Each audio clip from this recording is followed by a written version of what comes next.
This year's projects are underway, and it's already feeling like a busy spring season. My pre-emergent and first application of fertilizer is done, but I'm still waiting to water. My soil test results for the year are in, and it's my favorite week of the year, Masters Week. It's another full episode of the Cherish Each Moment podcast.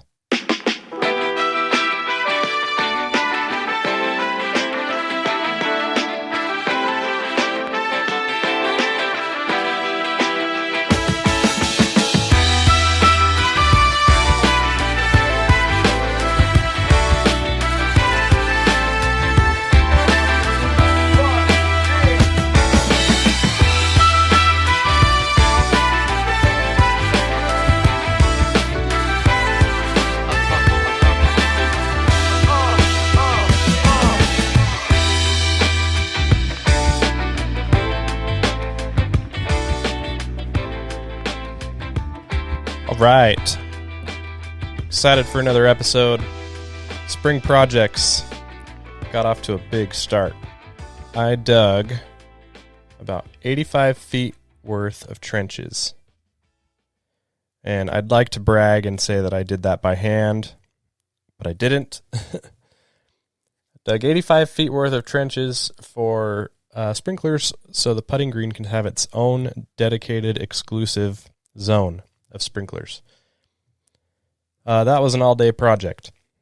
And like many projects, this one took a lot longer than planned and more trips than anticipated to the Home Depot. And you'll see most of this in the video. I think by the time this podcast comes out, the video will be out. So if you haven't seen it, head over to my YouTube channel. Check it out. It's on there. And you will see in that video, I had an initial theory of how the supply lines might be routed from the valve box to the zones throughout the backyard, the existing zones. I dug down to the pipes just beyond the valve box, just next to it, to confirm. And then again, about 10 or 15 feet beyond that, just to make sure. Well, the only thing that I confirmed was my theory was wrong.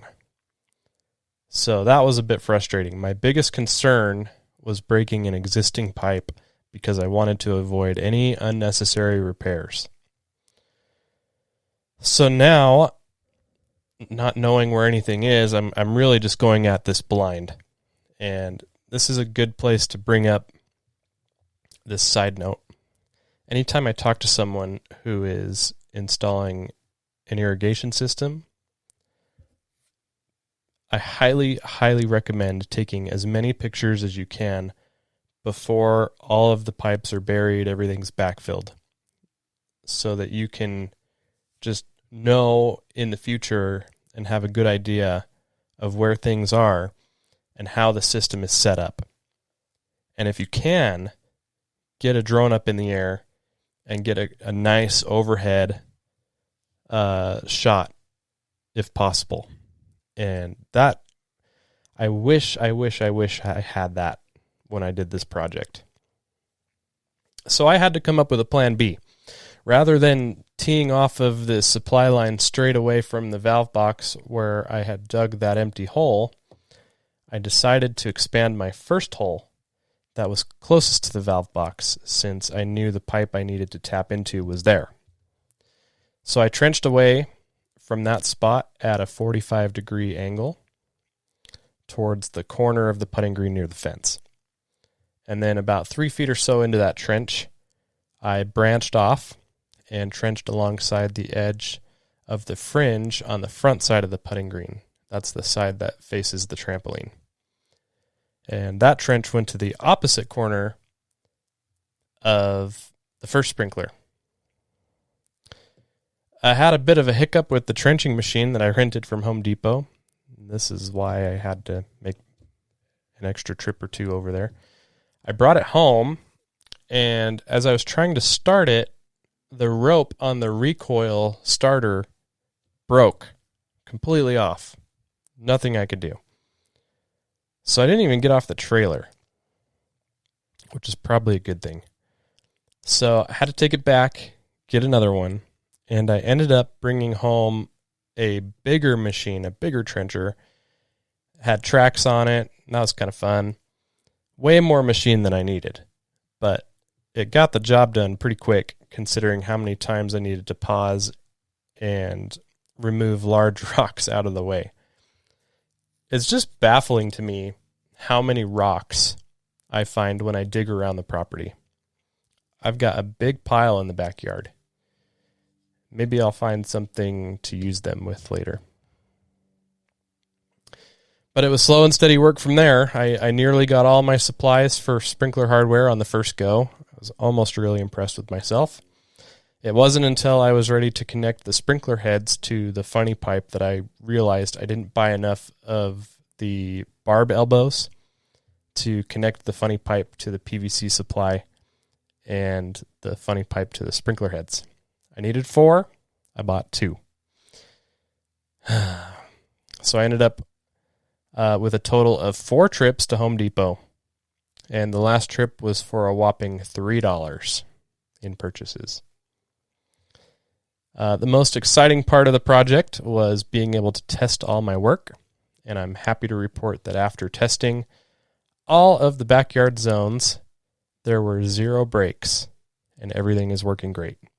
So, cool. Awesome. After testing, I was able to get most of the backfill work done, and I really took my time with that step to get as much of the dirt cleared off the existing grass as I could. It did get too dark for me to finish, so I had to finish that up another time. Looking back, if I were to do it again, I'd probably try and save the top layer of grass. I saw a post from my friend Ben, the lawn guardian. He had buried a downspout pipe, some corrugated pipe, and he dug up his lawn before he dug out the trench. But he dug it up real nice off the top so that he could still have his grass and put the grass back on after he backfilled. So kudos to Ben for taking the extra step and not being lazy like me. I took the lazy route. I like I said, I tried to clean it up best I could. I wanted the trench scars to look as clean as possible. I don't intend to seed them. You'll be surprised how quickly those spots will fill in naturally, especially once I begin mowing and watering and fertilizing regularly. I'm reminded of a time a couple years ago, it's probably like 3 or 4 years ago now. I was applying a pre-emergent with a heavy nitrogen content, and it was like a step 1 product, and my spreader got caught on a catch basin lid in the backyard, and I almost fell completely over the top of this thing, and I spilled fertilizer in this spot really bad. And of course I panicked, and I picked up as much as I could, and I started spreading it out with my fingers and just making a bigger mess. And that spot, probably a good 2-foot diameter spot, nice, almost perfect circle, completely killed, done, gone. And I never did anything to it. I raked out all the dead grass as best I could, and by the end of the season, maybe like 4 months later, you would have never known that I had ever killed anything there. So these trenches are long trenches, but they're not very wide, so I don't think it will take much time for them to fill in. And if I really get anxious and they're not looking as good as I think they're going to look in the fall time, then I'll seed them in the fall and we'll clean it up and we'll be good to go. But yeah, that was a big project, and I'm really happy to have it done and out of the way early on. It's one less thing to worry about. And it will sure be convenient to have the putting green on its own exclusive zone too. The pre-emergent is out, as well as some other products. I went with the Lesco Stonewall again this year. I also applied Flagship from Yard Mastery and a granular humate from my local co-op. So I got down a bunch of stuff. We did get a sprinkle's worth of rain the next day. It wasn't really enough for me to be satisfied, So I did run the sprinklers a bit, put down about a 1/4 inch of water, and that is the only time I've sprinkled the lawn and watered the lawn. And I'm going to wait until next weekend when I'm allowed to be watering. I think they're going to have us on once a week starting out. So I'm going to start with once a week and ease into it, and should be good to go. The first official mow is in the books as well. See, I told you I've been pretty busy. It's funny, you don't realize how shaggy the lawn is coming out of winter, and when it starts growing. It never comes out of dormancy consistently, at least my lawn doesn't. And so the growth is generally pretty uneven. But once you finish mowing and everything is nice and clean, it is much more obvious how needed that mow was. And we're about ready for the next one.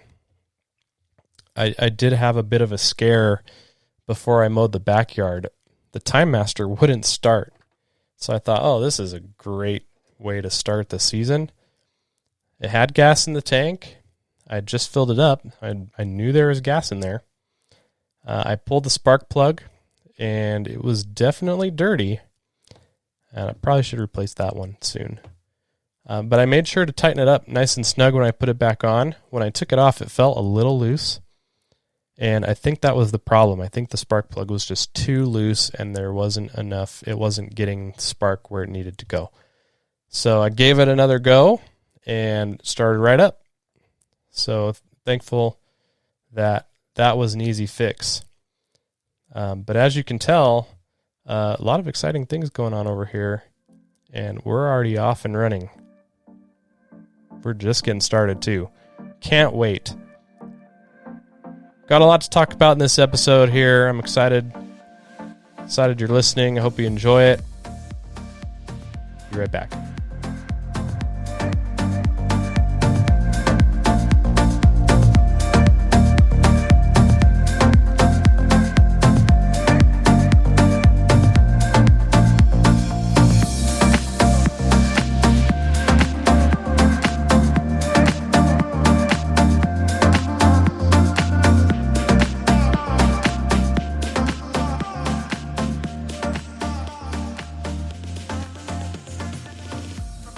So it sounds like Colorado was trying to move into California's shadow a little bit.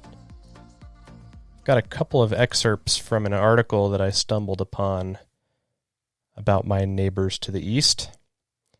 Colorado Democrats won't move ahead with a plan to ban gas-powered lawn equipment in areas with poor air quality in 2030, opting to rely on financial incentives to encourage the switch. I like that. State Senator Chris Hansen, a Democrat representing Denver, proposed the ban as one piece of a sprawling climate bill to reduce local air pollution and cut greenhouse gas emissions. He submitted an amendment to remove the provision during a Senate committee hearing Tuesday, saying it had become a distraction. Battery technology is improving so rapidly that it's not going to make much difference. Consumers are going to want an electric mower, trimmer, etc., because it's a better, cheaper, faster option, Hansen said. The original version of the legislation would have banned the sale of gas-powered lawn equipment in areas that aren't meeting federal ozone standards in 2030. The amended bill still includes a section requiring state environmental regulators to develop a rebate program to cover up to 30% of the cost of electric alternatives. Now, before I continue on with what I want to say here, I'm going to go off script a little bit and just give you a couple thoughts on this. I think this is kind of a good thing, bad thing mix. It's politics. I'm just going to say that. It's politics. And the reason I say that is because the state senator here says battery technology is improving so rapidly that it's not going to make much difference. He's right. Battery technology is improving exponentially, and I'm going to talk about that later in this episode, so hang on. I agree with him there, almost. He says consumers are going to want an electric mower, trimmer, etc., because it's a better, cheaper, faster option. I don't know how much time Senator Hansen has spent with electric lawn equipment, but I bet you he hasn't spent as much as me and some of you listening. I think there's definitely a growing overall want for most consumers. I'd say probably some to most consumers in wanting to transition over to electric. I'll give him that. But saying that it's a better, cheaper, faster option is not entirely true at this point. And I've talked about that. You know that. If you've been listening to the show, you know that. I won't say that it's better. I guess it depends on your definition of better in this context. When it comes to my experience, and I have more recent experience that I'm excited to talk about, when it comes to the equivalent of electric lawn tools and their gas-powered equivalents, they're right there. They're there, especially for homeowners. They're there. You want an electric string trimmer, you want an electric leaf blower, you want an electric stick edger, absolutely 100% go for it. You'll be fine. You'll be totally fine. To say that they're cheaper is laughable because they're not cheaper. Even with an incentive, it's still they're priced. They're high priced, and inflation isn't really helping that either. It's just not fair to say that they're cheaper. Faster, I don't know what you mean by that. I don't know what he means by that. If you think you know what he means by that, please leave a comment or send me an email, however you want to reach out to me. I don't know. Anyways, those are my thoughts there on what he's saying. As you can see, it's politics. It's technology is improving rapidly. Yes, that's true. Consumers are going to want electric stuff. Yes, that's partially true. It's cheaper. I don't think so. So we just have to be careful when we're reading this stuff here, when they're trying to sell you on an idea that they're trying to pass a bill and why they're trying to do it, because they're politicians and they're salesmen, and they're doing two of those things together. So it's a double whammy.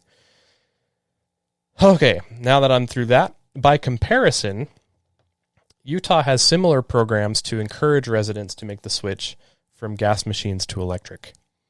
Residents can register for a limited capacity program to exchange their gas lawnmower for a maximum of $300 coupon that can be used towards an electric mower.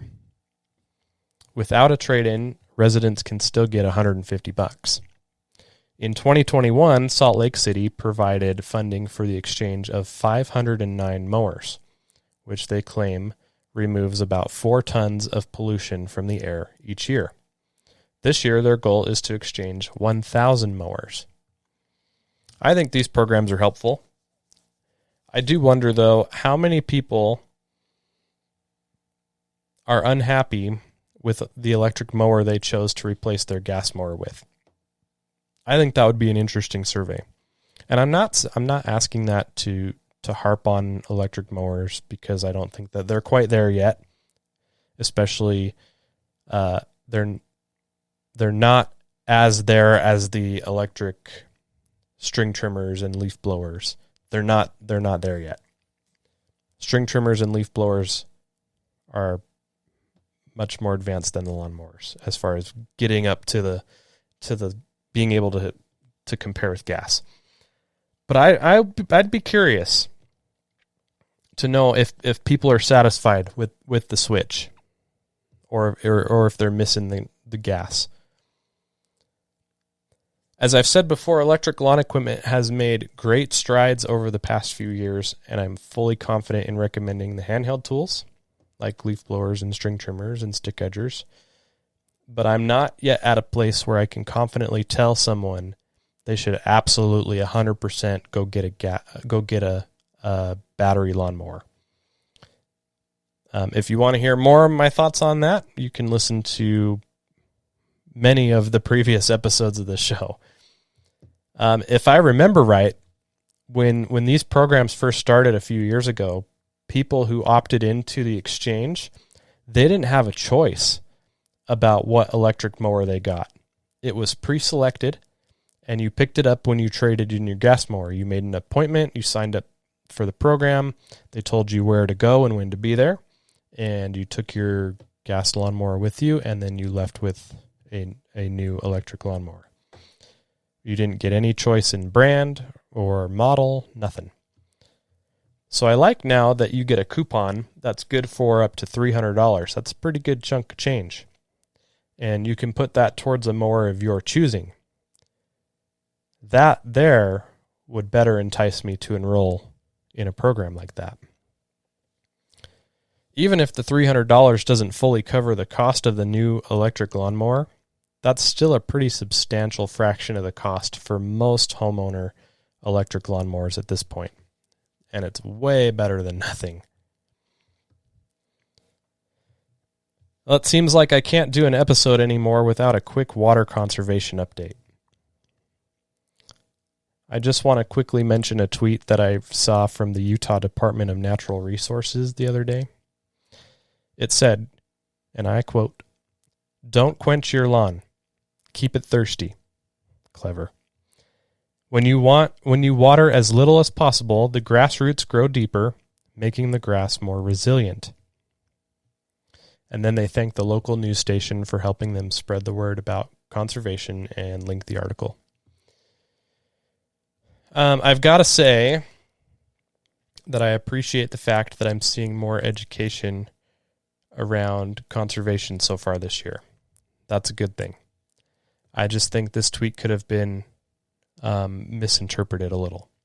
In fact, I kind of probably misinterpreted. I hope I misinterpreted it. I took some time to respond to the tweet. I would hate for someone to think that they only need to run the sprinklers for a couple of minutes, and that's going to push the roots deeper. Because it's just not. That's not how it works. I responded to the tweet, and I said, I would just amend by saying that the grass roots will only grow deeper if there is water to be found deeper. Deeper, infrequent watering is key for this. Obviously, there's only so much room in a tweet, so you need to choose your words carefully. But unless the roots know that they can find water deeper within the soil, they aren't going to go there.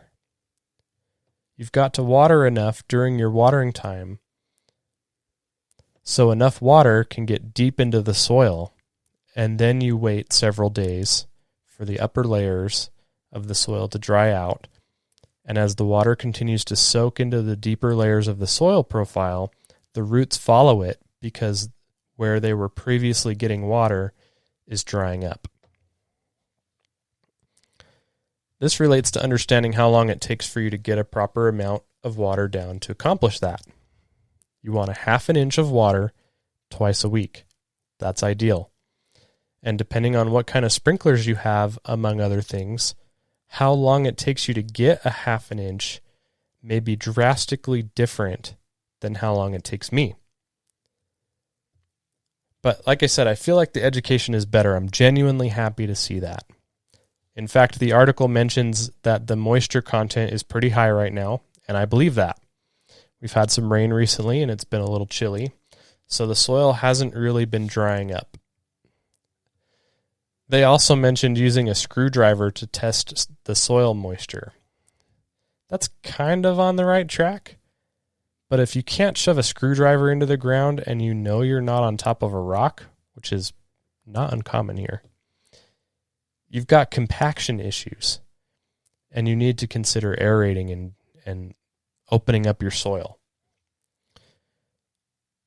But I am glad to see more education attempts being made by state leaders and officials and departments. I'd much rather see more education before extra rules and regulations and mandates and all that stuff are implemented. The last thing I'll note is that I've learned that the rebate for switching to a smart sprinkler controller out here has increased to $75.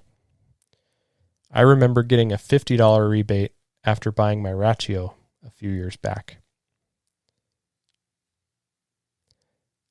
I really think states affected by drought should have smart controllers set as a standard.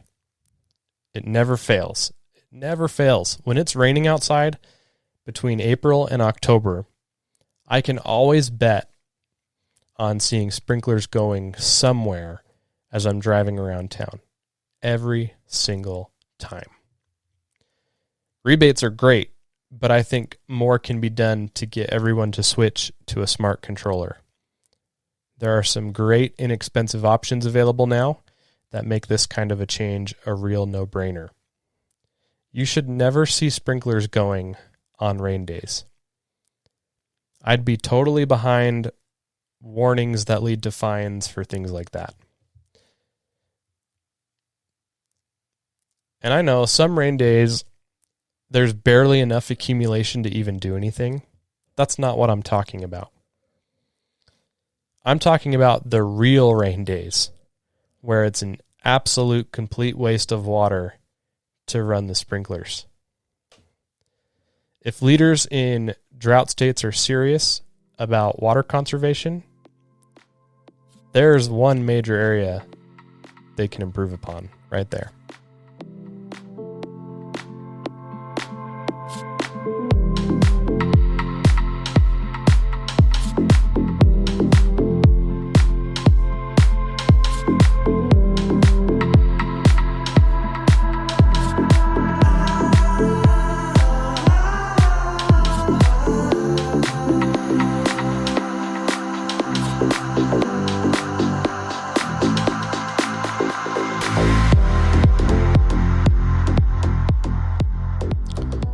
All right, I sent my soil test sample off and the results are in.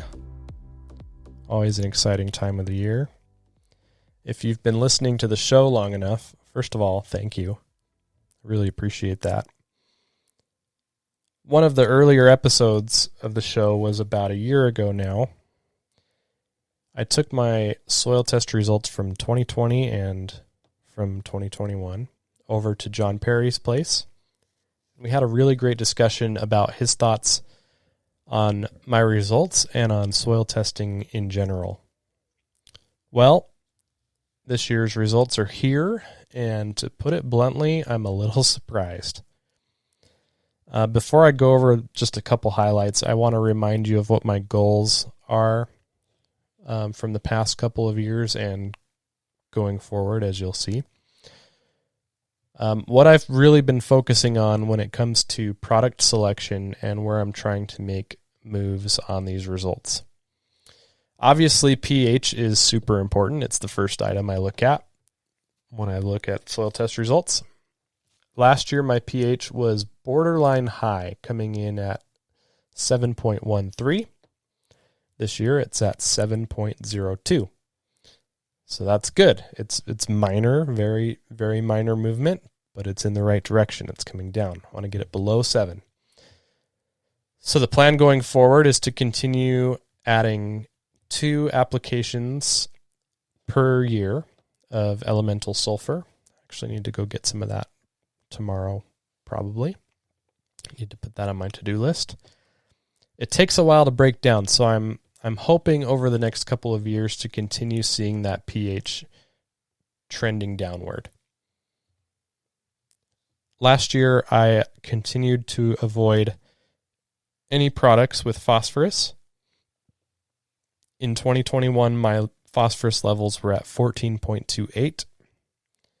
This year, it's at 13.5. Very happy to see that coming down. And I definitely plan to continue avoiding applying products to the lawn with phosphorus going forward. I applied a substantial amount of potassium last season. I think I was around 3 to 4 pounds of potassium last season. And this was a pretty significant deficiency. Probably one of my biggest deficiencies is potassium. And with potassium being so important when it comes to stress tolerance and moisture retention, I really wanted to make improvements there. Last year, my potassium was at 16.23, and this is probably the most surprising part of my soil test. even after a big push of K last year, this number dropped 4 points. It's at 12.22. Does anybody else find that strange? So I'm going to continue to go big on K this year. It's already planned. I've already got it. I've already got some of the SOP from Yard Mastery and the Stress Blend. It's in the garage. It's ready to go. The flagship that I just applied and the Lesco Stonewall both had potassium value. So I'm already off and running. In the next several weeks, I'll put down the first dose of the SOP. I've got to say, planning your lawn strategy around a simple soil test is both fun and super interesting. Obviously, it's really helpful to have the insight and to know exactly what to look for in products being applied to the lawn. But it's interesting to see what effects these products have in both the short and the long term. I'm at a point now where I can't imagine a lawn season starting without a soil test. So I mentioned before, earlier in the show, I'm planning to use electric hand tools beginning the season. So with the exception of my lawnmowers and backpack leaf blower, everything will be battery powered. Over the past weekend, I unboxed some new tools, started using them, and I have to tell you, I'm really excited, and I'm optimistic about this new implementation in my tool lineup. I am planning several videos around these products, just so you know. I have some ideas to make some more DIY relatable content as well, so look forward to that. But I just want to share some initial impressions here based on first-time use of these products, because I have some. So I'll start with a quick rundown. This is what I've got, and then we'll talk a little bit about each of those. I want to start with string trimmers. I'm going to be using both the Ego and Ryobi string trimmers with the carbon fiber shafts. Ego's is a 56 volt, and Ryobi uses a 40 volt system. So I've only been able to use the Ego so far, so the first thing I've done with the string trimmers, just to get this out of the way, is I took out the trimmer line in both of them. I don't like the trimmer line that comes with these things. I think it's cheap. It's very brittle. So the first time I used the Ego, I left the standard issue trimmer line in it, and gosh, it was brittle. And I just don't want to deal with it. So a day or two later, I took out the trimmer line in both of these trimmers, and I replaced it with the Echo Black Diamond trimmer line. I love that trimmer line. Excuse me. So I will say that as far as changing the trimmer line out goes and starting from scratch, both of them are very easy. Ego is stupid simple. Their power load system, which is kind of a funny name, the way that they have designed that is just perfect. And I think that should be standard with anything. All the other companies should be watching that, and they should be trying to copy that without infringing on patents and all that stuff. It's so stupid easy. You fish the line through, you pull it out the other side, you make sure it's even on both ends, and then you push a button and hold it down, and it winds it up for you. So easy. I loved it. What a cool experience. If you have ever changed out trimmer line the old school way, where you just want to run over the trimmer with a car because you hate it so much, every time you have to put new line in it and manually do it yourself and try and get everything back together and get the trimmer lines through the holes, this is a life-changing experience. I look forward to changing out or replacing the trimmer line in the future. When that line runs out, I'm going to be excited because I get to use that power load again. Super cool. Ryobi is similar. Same initial concept where you fish the line through both holes, pull it through, so you got half in one hand, half in the other, and they're even. They don't have a button that you push. It comes with a tool that fits the part that you balance on the ground to feed the line out.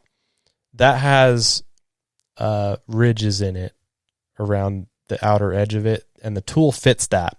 And the tool is like a handle that you can crank. So you're manually cranking the line through and feeding it in and spooling it up. So it does require a little manual labor, but it is easy. And I'll say it's easier than the Echo system. The Echo one, you have to like kind of turn it yourself, and it kind of takes two hands. You've got to hold it. The Ryobi one I like better than the Echo one. So very exciting. I haven't used the Ryobi trimmer yet, but I have put it together, charged up the battery, and I pulled the trigger a few times. You got to test out the trigger action. You got to see what you think. Very surprising amount of power. Unexpected amount of power, to be honest. It feels like it has more power than the Ego. Yeah. It's a bit louder than the Ego, so maybe that's fooling me. But we'll see. Like I said, I'll be making videos about this. I'm really anxious to test these. I have a brother-in-law. Him and his wife just bought a new house.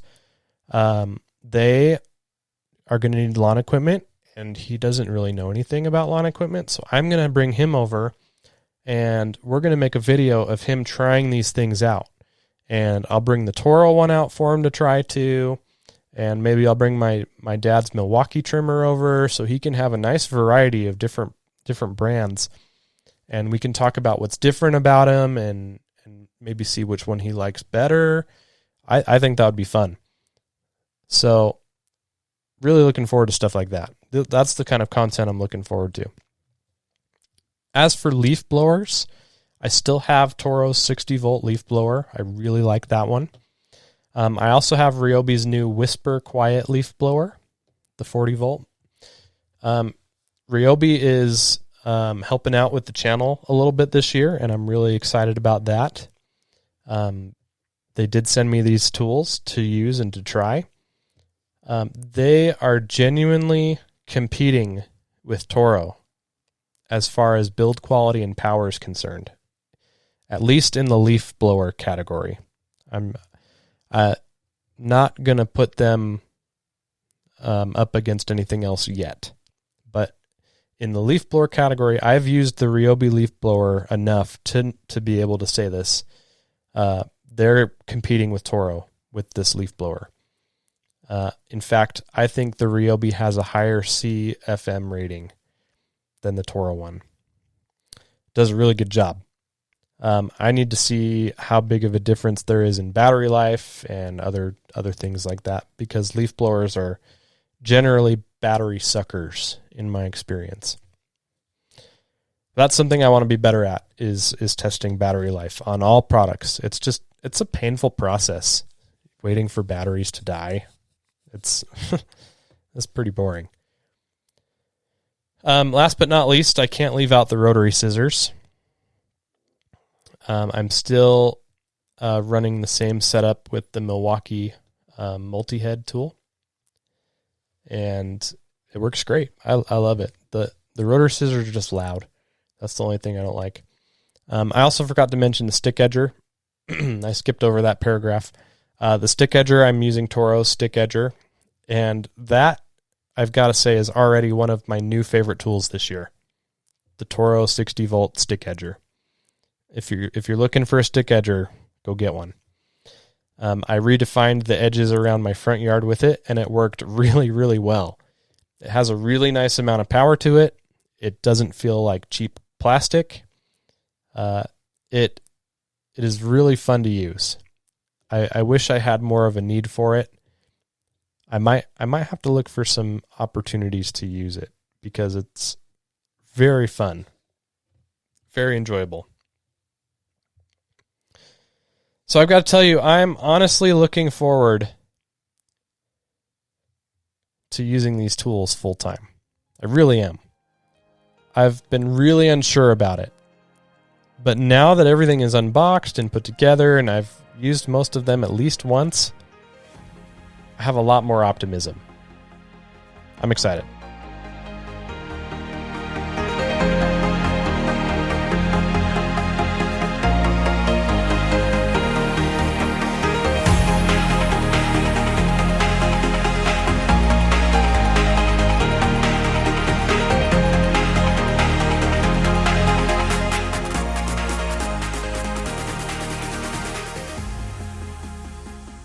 And things are really starting to get busy around here. I think this weekend I'm going to start working on this year's project lawn. I'm going to be renovating my parents' front lawn. That's this year's project. And I have been trying to get this project going ever since they moved into the house. I think it was like 3 or 4 years ago now. Man, time goes by fast. A good majority of their front lawn is infested with Johnson grass. There's a big patch of clumping fescue near the driveway as well. If you look at their lawn, if you're walking down the street towards their house, after it's been mowed, the lawn looks really good from a distance. It's like a cute from far, but far from cute kind of an example. When you get on top of the lawn, you can tell there's a mixture of things going on throughout the whole lawn. You can really tell, especially when it hasn't been mowed for several days. And that Johnson grass, man, that stuff is nasty. So it's a great opportunity to start over. Dad's already mowed it, a couple of notches lower, and probably in the next couple days or so, weather permitting and time permitting, we're going to start spraying. We're going to spray the first app of glyphosate and start this process and get it going. The new lawn, we're going to seed the new lawn. Barenbrug has hooked him up with Turf Blue Pro with RPR, and I'm really looking forward to seeing how that grows in. I've been wanting to try the RPR. This is going to be a mix of bluegrass with RPR. So it's going to be a fun project. It's going to be really good. I'm very anxious. Been waiting for temperatures to come up. The glyphosate label says 60 degrees. It's going to be, I think, 70 in the next couple days. We're going to get going. Obviously, temperatures are going to fluctuate a little bit, but I think a good 70-degree day is going to be a great day to start. And it's going to take a couple 2 or 3 applications of glyphosate, I think, to knock this out. We want to make sure everything is dead.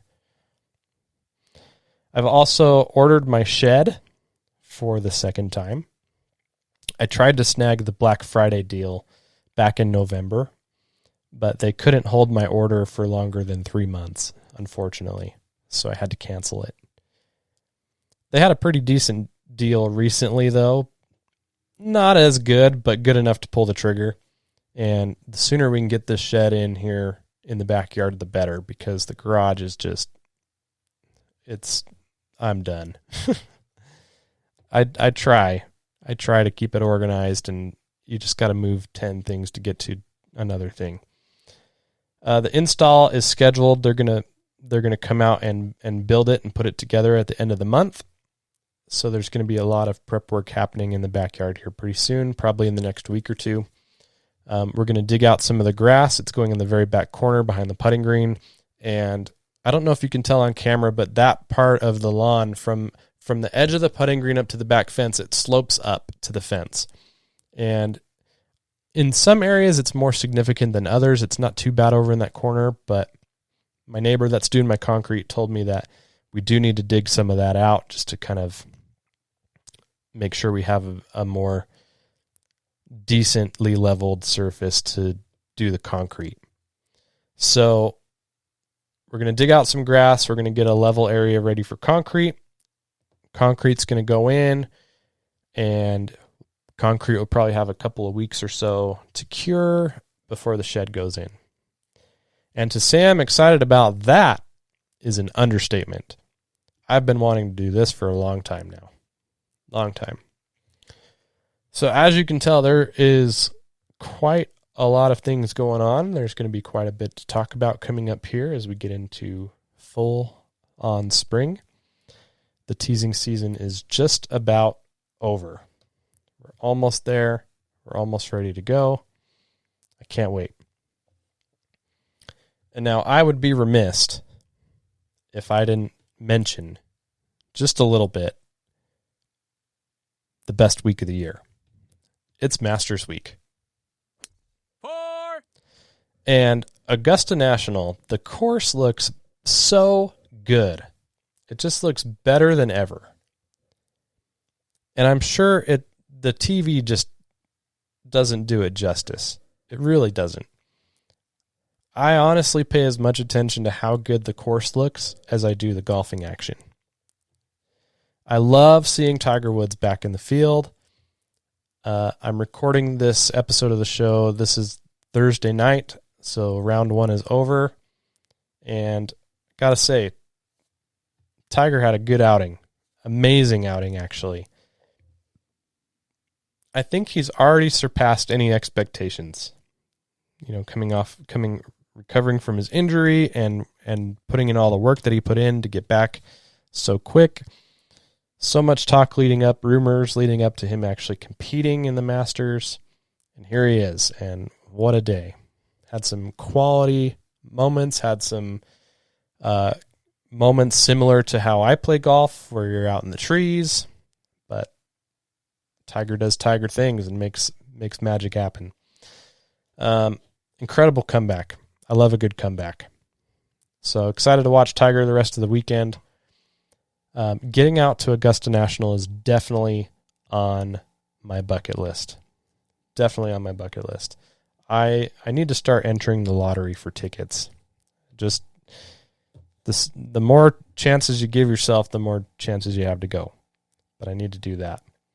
I'd really love to appreciate the beauty of that place in person. But that's going to wrap up this episode of the show.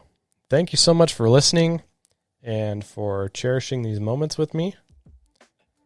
I hope if you've made it this far that you'll consider subscribing to the show on whatever platform you choose to listen, if you haven't already. Please also consider following me on all of my other social media channels, linked in the description. Until next time, see ya!